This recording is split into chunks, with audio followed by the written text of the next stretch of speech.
مش نحكي المستطاع، ذكرياتك وبداياتك ذكريات أيام جميلة وحكايات ولا ألف ليلة. ذكريات وحكايات، مرافقة إذاعية مع انتصار المانع. أتذكر إيه يا حسرة كيف ما قالوا ناس بكري.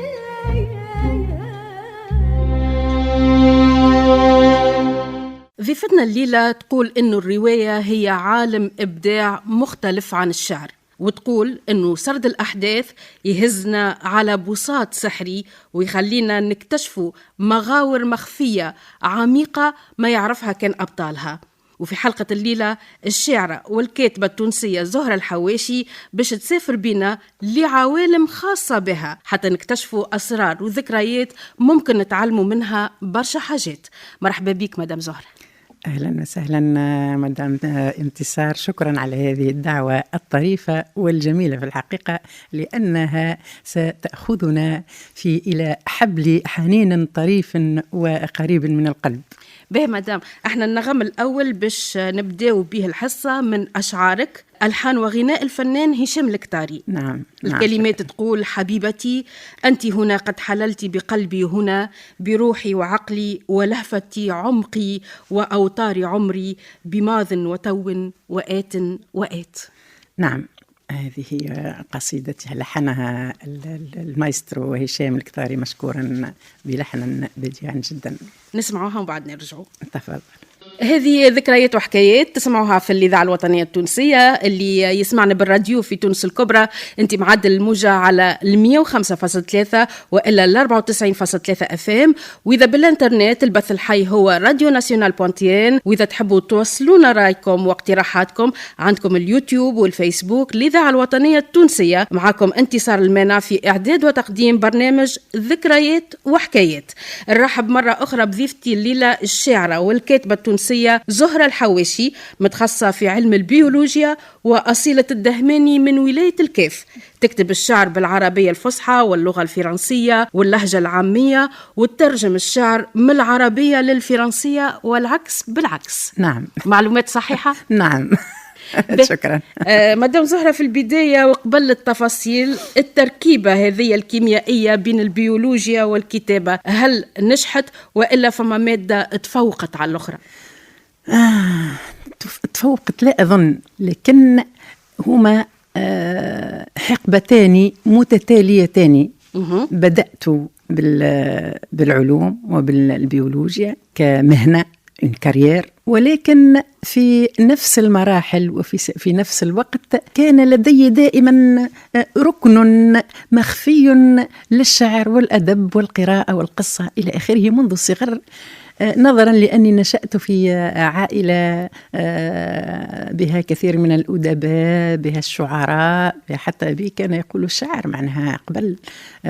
أخي شاعر وناقد أيضا رحمه الله، أخي الأكبر كاتب بالفرنسية، أخي الأصغر مني كذلك كان يكتب الشعر والنثر.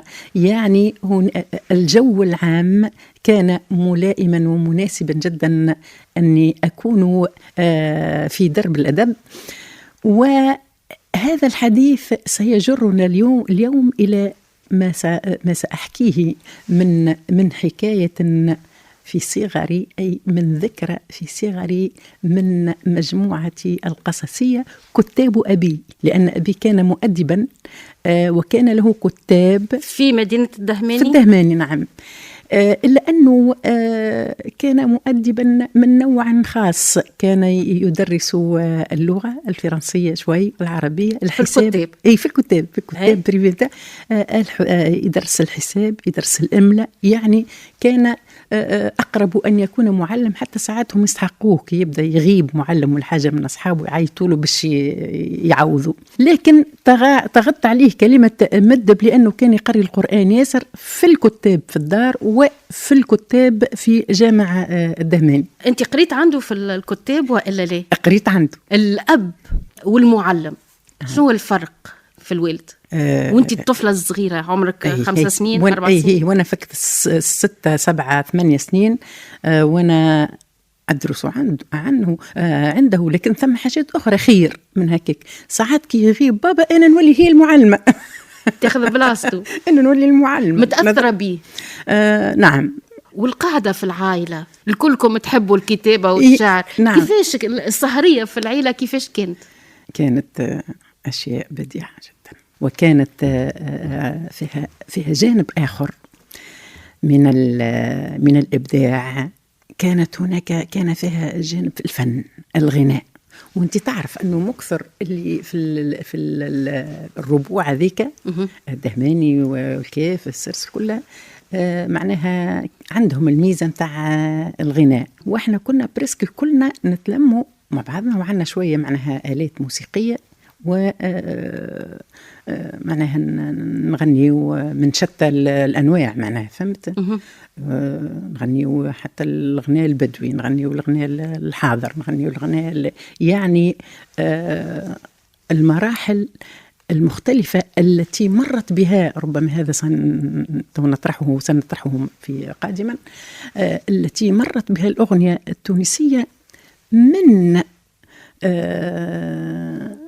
من قبل الاستقلال، حتى من السنوات 1920 و30 كانت هناك روائع تصلنا. أنا وقتها أنا ورثتها وراثة ذي عن أمي وعن بابا وعن عماتي. كان هناك موروث غنائي كبير ياسر يوصلنا من الجزائر، لأن نحن موجودين على الحدود من الجزائر، وكذلك يوصلنا من القصرين ومن ليبيا، معناها من الجنوب. ثم كانوا برشا فنانين جزائرية من الجزائر كانوا يعيشوا بحذانا، وهناك كان تراث فني رائع جدا ولا يزال. ثم تليه بعد ذلك المرحلة الثانية اللي هي الأغنية التونسية البدوية، معناها الخالصة تقريبا، معناها اللي استفردت بها معناها جهة الكاف والقصرين. ثم بعد ذلك نوصلوا إلى المرحلة اللي بعدها إلى الأغنية التونسية. وطبعا عندما أقول أغنية تونسية والكاف لابد أن أمر بذكر صالحة وما جاورها معناها في الحقبة ذيك، مرورا إلى المراحل الحاضرة. طبعا يعني الدار هي الأساس الأول اللي كون شخصيتك. نعم. العائلة. نعم هذا معناه هذه قاعدة. أنت أصغر أخواتك وإلا؟ لا عندي الأكبر مني وعندي الأصغر مني. أنت في الوسط. أنا في الوسط يعني خذيت وخير الأمور أوسطها. وأنا خذيت منا وخذيت سرتو على الأولاد، لأنهم الأولاد أكبر مني، البنات أصغر مني. من أخواتك باش كنت تأثرت؟ تأثرت أكثر بخويا الكبير اللي هو معناها بروفيسور أغريجيون استوار جيو، وهو اللي معناها زرع فينا الحقيقة الروح هذه متاع، واللي هو طبعا ورثها عن بابا، وزرع فينا الروح هذه متاع الأدب ومتاع الفن في نفس الوقت. وكان إنسان وهو إنسان مرحي لحد الآن، هو لبس عليه، وكان يكتب بالفرنسية وينشره في الخارج، من أكثر الكتاب متاعه نشرهم في الخارج. ثم بعد ذلك أخي اللي جاء، أنا بعيد عليه شوي في العمر، لكن اللي جاء بعدي وكان فنانا وكان أديبا وشاعرا، ربما راك تسمعي به، علال الحواشي، توفى وعنده الله يرحمه عامين وشوية. ومعناها كان فنانا متكاملا ومبدعا متكاملا، كان شاعر وناقد وروائي، وكان مطربا حقيقيا. كان يغني ياسر الغناء البدوي الطويل هذاك المعروف نتاع الريف، وكنا نغنيه مع بعضنا، ومعناها تواصلت بيناتنا معناها عشرة كبيرة إلى حد أنه معناها فرقنا. أكيد كنت مميزة في القراية مادامك من عائلة كيف ما هكايا ما شاء الله. أول حاجة ساعة كنت شيطانة ياسر في القسم، معناها هذيك كنت مهرجة ياسر، شيطاني ياسر، وكنت نضحك ياسر في القسم. زعيمة الشغب نوعا ما. وما ثمش حصة تتعدى وما ناخذش فيها بينيسيون، معناها كنا قبل يعطونك البينيسيون بالكتيبة ولا بالسواية، معناها فهمتني. لكن خاصة عند أستاذ العربية نتفكر ويعز عليه ياسر، لكن في آخر الحصة معناها تتنحى العقوبة. لماذا؟ لأني معناها حاضرة جدا في الدرس، ولأني ربما ساعات حتى نصلح حاجات حتى تقع أخطاء، معناها نصلحهم وكله. كذلك في الفرنسي وفي المات أيضا كانوا يعولوا علي معناها في حتى أنه أستاذ الفرنسي متاعنا عنده كلمة معروف به ديما يقول heureusement que vous étiez avec nous. معني فهمتني معناها عليك الشيء ذاك أنا كنت نرمي كل هبلة على الأساتذة ونتدلل عليهم ونضحك ونضحك ياسر ونشوش ياسر وما يقرأ ساعة معناها مع ذلك عندك طاقة إيجابية تحب توزعها على الناس الكل. نصيحة قالها لك أستاذ ولا أستاذة ما نسيتهاش؟ كان عندنا أستاذ عربية قرانا المسرح وأنا تو منها أجله وأنا راني كتبت ياسر في الأساتذة متاعي. وقد قال لي مرة عندما تعرضت إلى بعض الضيم من أحد القيمين قال لي لا تنسي أنك ستتعرضين إلى ضيم أكبر من هذا فكوني لبؤة. توكلموا معناها لأنه كبير متمرس ويعرف اللي الدنيا فيها الظلم ويعرف أنه الإنسان على قد ما يبدأ يقدم ويعبر على نجاحه والحاجة تكثر عليها تكثر حوله معناها السكاكين ديزان. الكلمة هذه كانت سلاحك في التجارب الحياتية اللي نعم أنا لا أنساها. وقتها يسكت فيا أنا وقتها نبكي شوية وسكت فيا ومعناها وقال لي ولا أعرف استنى الأكثر من هذا. تعرضت لبرشا ظلم من بعد؟ كنت كما الناس الكل معناها كما الناس الكل في كل مرة تبكي؟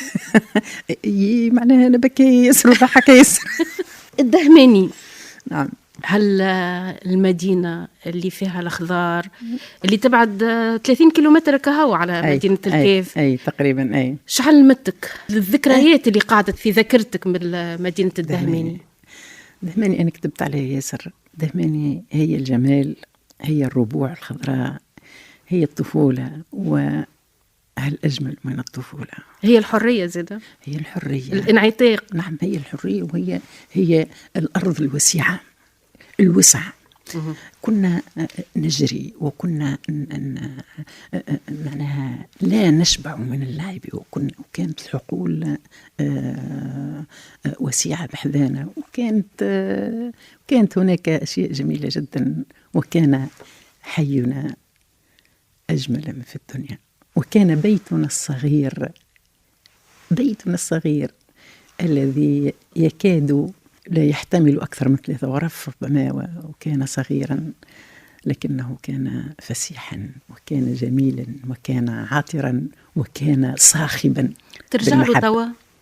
نعم. كل ركن فيه شي يحكي لك؟ كل ركن فيه يحكي حكاية وهذاك علاش أنا كتبت المجموعة بعد لا كتبت الشعر وكما كنت تقرأين وتقدمين وكما تفضلتي بالتقديم رجعت بذكرياتي إلى الدهماني العزيزة وشوقي لا ينطفئ من الدهماني. كتبت على الترام تاع قعفور كتبت على الثنايا كتبت على السنابل مجموعة كاملة من القصص القصيرة بأسلوبي تحكي ذكريات المحلها صغيرة ببراءة كما هي وهذا معناه تحت عنوان كتاب أبي لأن بالنسبة لي أنا كتاب أبي هو الذي كان محور تلك الفترة ومحور حتى الأماكن حتى الأماكن اللي صارت فيهم الحكايات. كتاب أبي ثم الحومة وما معناه جاورها وكل البطحة وكل الجيران والكل يعني هو المركز مركز نعم. لذلك كتبت مجموعة كتاب أبي وكتبتها بشكل متفرد جدا الحقيقة وهي مزج ومزيج ما بين الأحداث كما صارت باللهجة أو باللغة التونسية وبنطق معناها متساكني ذلك الربع وطبعا بين العربية الأدبية. الأيام الأولى وانت بعيدة عن الدهماني وعلى العائلة؟ الأيام الأولى كانت طبعا نحو المعهد ثم نحو الجامعة ثم ككل بنت نحو الحياة الزوجية. البدايات كانت البدايات صعبة في الحقيقة يعني صعبة في فراق هاك المربط هذاك صعبة في الفراق. ربما هناك طبايع معناها مختلفة معناها بين الناس اللي تعيش معهم وتعاشرهم وبين دار البور. دار البور هذيك هي المنبع الروح هذه ومنبت الروح معناها، فهمتني. ثم بعد واحد يستانس شيئا فشيئا، وهناك التزاور معناها. والحقيقة ما يعني بديت في المبيت وإلا في المبيت المبيت، ثم انتقلت إلى حتى في الجامعة كنا في المبيت معناها. والحاجة الباهية وين تمشي أينما تجد معناها ناس من نوعك، معناها تجد كوكبة من الأصدقاء. تو احنا راهو كيف نرجعوا لتونس راهو توانسة الكل يشبهوا لبعضهم، توانسة الكل 80% الكل يشبهوا لبعضهم. أنا وقت اللي نحكي الحكايات نتاعي هذيا راهو القراء يتفاعلوا ويقولوا معناها فعلا هذه الروعة، لأن هذا هو الصدق، وأنه راهي كلنا رانا عشناها الحاجات هذيا معناها. يعطيك الصحة أنت اللي عبرت عليها وخرجتها منها. كل واحد يلقى روحه في كلماتك لأن من الواقع الصادق الذي لا زيف فيه. لأنا نكتب في اللي عشته سواء إذا كتبت بالعربية ولا بالفرنسية أو بالعامية أو بالدارجة. أنا حتى الشعر بتاعي اللي نكتبه بالدارجة معناها. وأعتقد وأنا نحب ياسر الدارجة متاعنا معناها من الروائع معناها الدارجة متاعنا في تعبيرها وفي بلاغتها وفي شعرا أو نثرا أو سردا معناها. والدارجة احنا لهجات. أي احنا عنا لهجتنا لهجتنا اللي موجودة عنا، واللي أنا ورثتها طبعا عن أمي وبابا وعمتي وعمامي يمكن تكون غريبة نوعا ما بالنسبة للناس أخرين من جهات أخرى، لكن بنينة وقت تسمعها تحسها بنينة. نجموش نسمعوا حويجة هكا؟ نجموا، علاش لا؟ تفضل. نسمعوا احنا توا في نتحدثوا على بابا. نجم نسمعوا القصيد معناها اللي كتبته أنا على بابا مثلا. أنا متشوقة باش نسمع. عايشك سي تري جونتي. فراق الأحباب. الدهر شهال بدال والأيام دالة بدالة، والموت يشوم الأحوال مع اللحد يكتب أجالة. وينهم أهل البلاد، وين النساء والرجالة؟ جيت نزور نشاد بين الكاف وتالا، إبا وقصور الأجواد دهماني. ويش أحوال؟ توحشت قعدة الأنداد، سوايح الواد والسبالة، وجيران علي بعاد في غربتي القتالة، ونقيش على ميعاد وشجرات ليها ظلالة، وقصر ماله ضداد ساكنوا سيد الرجالة. أعلم لاج في لوهاد بالكرم والأصالة، لا طل من الأبعاد ينطق الجوالة، بخيال صيد لوعار في البر قليل أمثاله. شباب خلقي وزيد مقداد، شباب خلقي وزيد مقداد، نوره مصور هالة أحمر مذهب، شاد خبره جميل فصالة، لجال يغطي بلاد وكلمته فعالة. لهل في ميعاد يضوي مثيل هلالة، بكبوس قرمز زاد في شبته مكيالة، وسكرودة تقول شفال من وهرته صوالة. ماذاك لا الدود والتراب، ماذاك لا الدود والتراب، تحت الحود أشغالة. نتفكر زين الأجواد يا دمعتي الهمالة، الموت فراق الأحباب والأيام دالة بدالة. علم البيولوجيا والإبداع هذا أين يلتقيان؟ أين يلتقيان؟ وكيف يلتقيان؟ كيف يلتقيان؟ إذن كيف يلتقيان؟ هو الإنسان فقط ليس خاليا من جانب على حساب الآخر. الإنسان هو مجموعة أركان، مجموعة تفاعلات، مجموعة أحاسيس تطفو تارة إحداها لتخمد وتطفو الأخرى. وكما تعلمين الشعر بعضه يفرحك والبعض يبكيك كالأيام. لماذا؟ لأن الشعر هو تعبير عن أمزجة الشاعر الحقيقي وكما أقول ما كل من نظم القوافي شاعر، هو تعبير، هو تقلبات، هو بوح بسريرة ما يكنه الشاعر في لحظة، هو اختطاف تلك اللحظة وذلك الإحساس كالأيام. ودمعتك اللي موجودة توا نشوف فيها، أكيد المستمعين ما ينجموش يشوفوا اللي أنا نشوف فيه، أكبر دليل على اللي كنت تقول فيه. نعم، وأنت استدرجتني اليوم وأنا مشكورة جدا لهذه الاستضافة الجميلة. كلمة استدراج كيفاش نفهموها؟ كلمة استدراج نفهموها إيجابيا.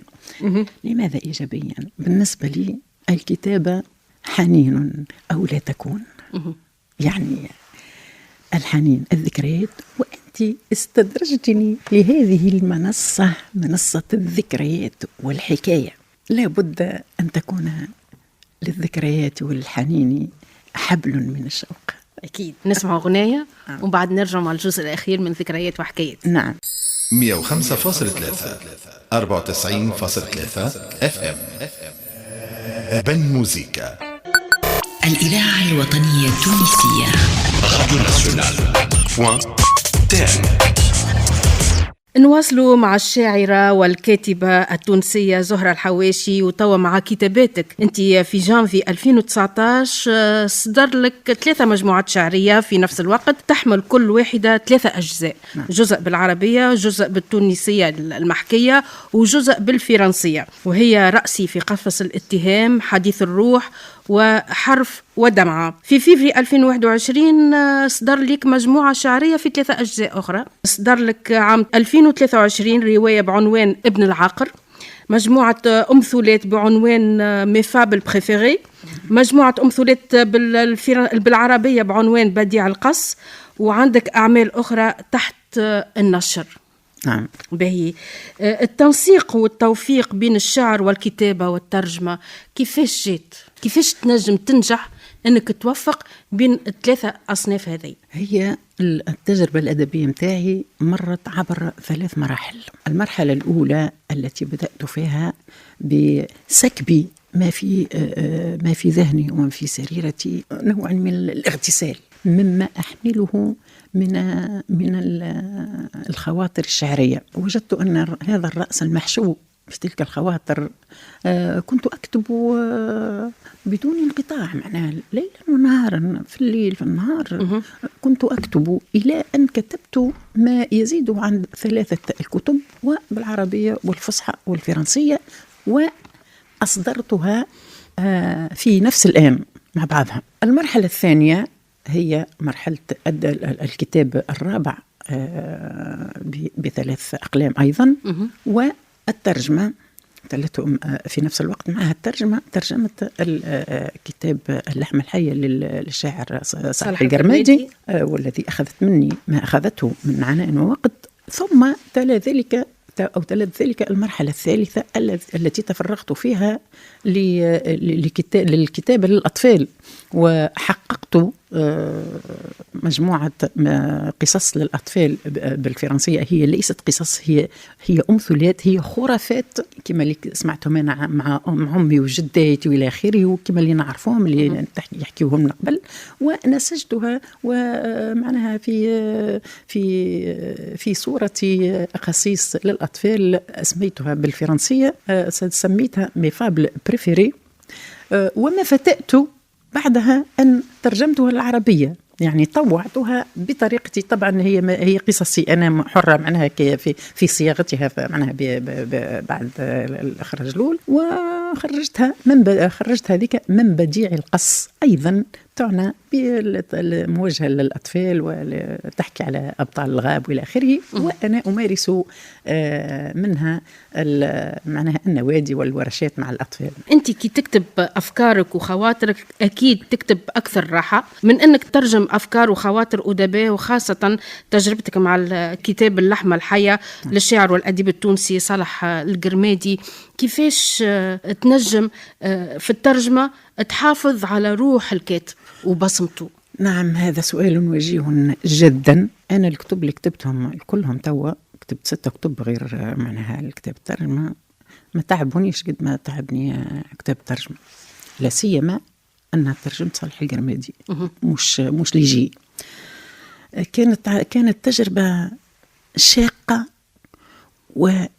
ولذيذة. كان عذابها كانت عذبة العذاب يعني. وكأني بيه معاك يعني موجود. يودي لبسني. كان وقت اللي أنا نترجم أنا ساعة كنت خايفة جدا ومرتعبة ومرتبكة أني نترجم صالح القرمادي. أنا وقت خرجت الكتب متاعي 3 هذوكم بالعربية والفرنسية والدرجة مع بعضهم، معناها ثم شكون نقدني، ثم شكون لام عليا قال لي علاش تعمل هكا، مخرج كتاب فرنسي وحده وكتاب عربي وحده وكتاب درجة وحده. لكنني أبيت أن أفعل وأن أخوض تجربتي هذه وأن أخوض المغامرة. لماذا؟ لأني أعتقد أن تونسنا العزيزة هي عربي وفرنسي ودارجة. نبدأ بالدارجة، ملي احنا في كروش أماتنا بالدارجة، نوصلوا للمكتب نقراو العربية شوية ونروحوا نزيدوا نتحدثوا بالدارجة هذيك أمنا ما نهربوش منها، ومن بعد نكبر شوية نعملوا الفرنسية ولا الأنجليزي وإلى آخره. دونك ما عندناش وين نهربوا. تونس هي ثلاثية الملهج وثلاثية اللغة. فهمتني؟ هذا مقبل حتى في دارنا احنا بيان سور، لانه معنا كان هناك استعمار الكل في دارنا بيتكلم بالفرنسيه عادي حتى الكبار عادي يقول لك بار نمشي اشري لي تاي سان سكر ولا اعطيني حاجه ولا بتيتر نجيب بتيتر يعني موجوده. كيف نشرت انا كيكه هناك معناها من الشعراء من معناها انتقاد ولا نقد. لا لاحظ قال راهو ما صارش عنا أنه تنشر كتب 3 ثم نشروا فرنسي وعربي مثلا. ما صارش عنا فرنسي ولا نشروا عربي ودارجة ولا وشكون اللي نشر بالطريقة هذه معناها فرنسي وعربي مع بعض راهو صالح القرمادي. نسمع انا بك الاسم هذاك وقلت له ما شوف شنو حكايته هذا سي صالح القرمادي اللي لقيت انا روحي وهو عنده زاد تنقيحات في الجمل نتاعو بالدارجه ويكتب حتى القصيده الفرنسيه دخل فيها الدارجه دخل فيها الفا هذي. دونك قلت انا والله ما نلوج عليه وبديت نلوج على اللحمه الحيه هذيك وما دبرتها كان ما ريقي شيح معناها ما باغيين هكا نجري لقيتها في الاخر لقيتها عند واحد صديق من اصدقائه هزيتها وطايره بها وكاني جبت الصيد من وذنه.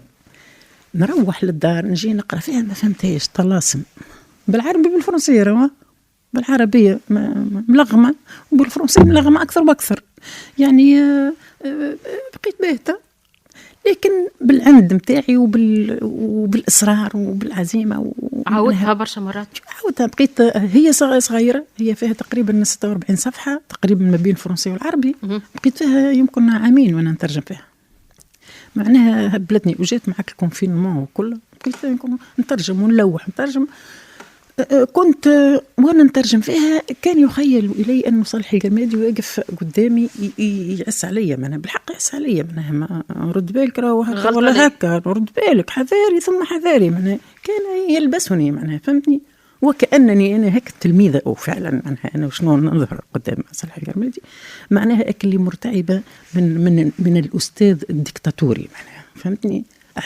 علاش انا شعرت هيك لانه كان جاء معناها موجود وحي بيناتنا ونجم نساله ونجم نجي له كونسلت معناها ونساله كل شيء معناها اوبريتو معناها يدافع على نفسه لكن هذا انسان معناها مشى على روحه وانا في دي امانه وبيان انك الامانه ذيك باش تستحفظ عليها ونخرجها كما كان يشتهي هو وكما كان يريد أن يكتب صالح القرمادي وربما معناها نجحت إلى حد ما نجم نقول نجحت معناها ثم الحمد لله بعد نالت إعجاب معناها المترجمين وقدمتها في اسمها بتاع الرواية بتاع الترجمة قدمتها في دار الترجمة في مدينة الثقافة والحقيقة قدمتها ولقات قبول في كلية الإنسانيات كلها معنا في برشا بلايص وما فرحت بروحي وما بردت أنا وما نحيت الخوف إلا النهار اللي قدمناها في معهد الترجمة وقدمها معنا الدكتور محمد القاضي اللي هو مترجم،